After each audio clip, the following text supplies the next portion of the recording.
Hi everyone! Welcome back to Virtual Teen Summer Reading. This is Amber from Make and Take It Mondays. This week we are exploring the history of crafts through macrame. Macrame is a form of textile art with some mysterious origins. Both Babylonian depictions of fabric fringes and ancient Chinese talismans are considered to be possible starting points, but the term macrame can be traced back to 13th century Arabic weavers. The art spread throughout Europe through the 17th century, gaining popularity as a form of lace. Macrame has survived through the centuries through its versatility, with surges in both the 1970s and late 2010s being the latest. Let's get started with a supply check. You will need 4 things. In your kit, you will find both yarn and a dowel rod. There are 2 skeins or balls of yarn in varying colors and thickness, but string, cord, or ribbon can all be used in macrame.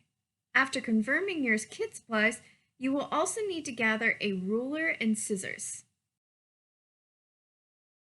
First, take your dowel rod and cut a piece of sturdy string about twice as long as the rod.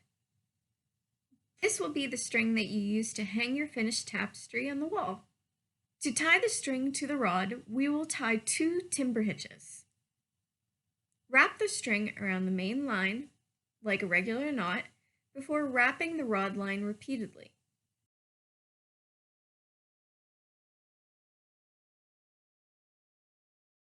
Pull the main line and end of the string to tighten. Repeat this step on the other side.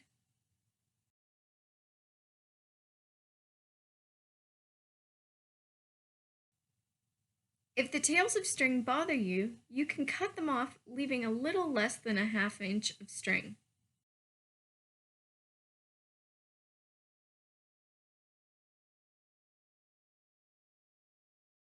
For step 2, we will cut our string.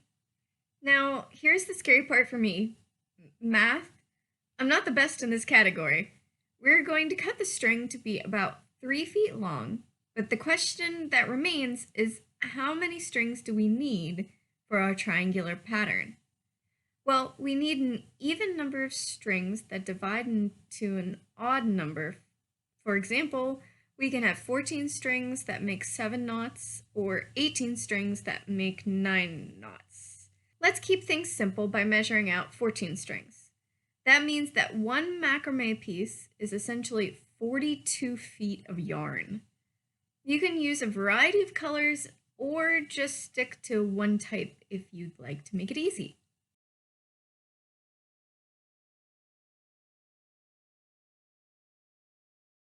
Now that we have a pile of string, next we're going to add the string to the dowel rod using a simple lark's head knot.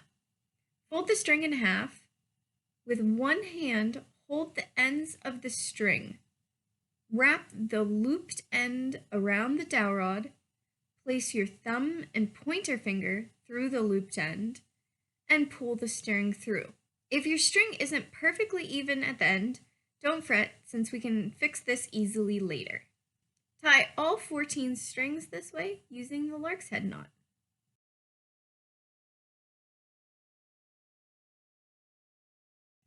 Now it is time to begin our pattern. There are thousands of patterns available online, from simple braiding to intricate lace-like knots.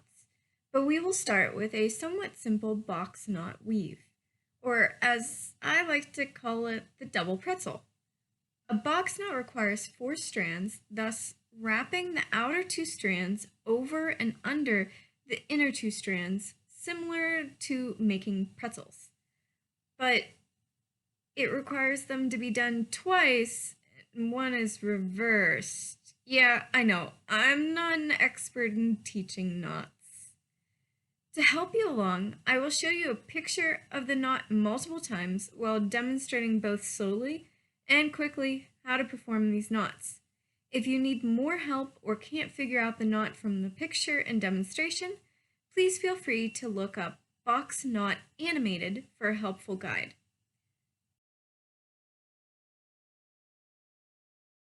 Make a pretzel by making a loop over, then a loop under, before threading the ends of the strands through the opposite loops, but do not pull the knot tight. Now we will make a reverse pretzel and pull the knot gently till it's about 2 inches away from the dowel rod. The knot should look like it has two C's facing each other. I am definitely a bit stumbly when tying the knots, so I encourage you to try whatever knots or styles you feel comfortable with if you struggle too much. For the design, the first row will have 7 knots. Then we will skip the outermost 2 strands on both sides to make a row of 6 knots.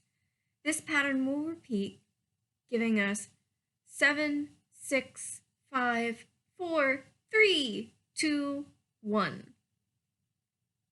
So basically 7 rows of knots decreasing in number.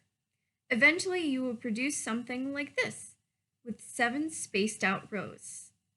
The struggle was worth it.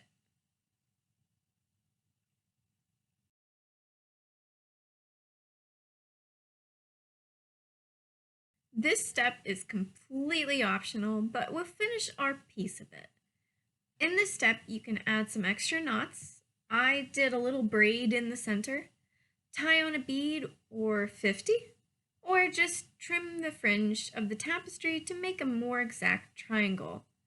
Remember, mastering basic macrame can lead to a world of possibilities and rugs. Thank you for watching episode number 6 of Take and Make It Mondays. If you enjoyed this craft, come explore the sunny side of nature with us by making your very own sun print next week.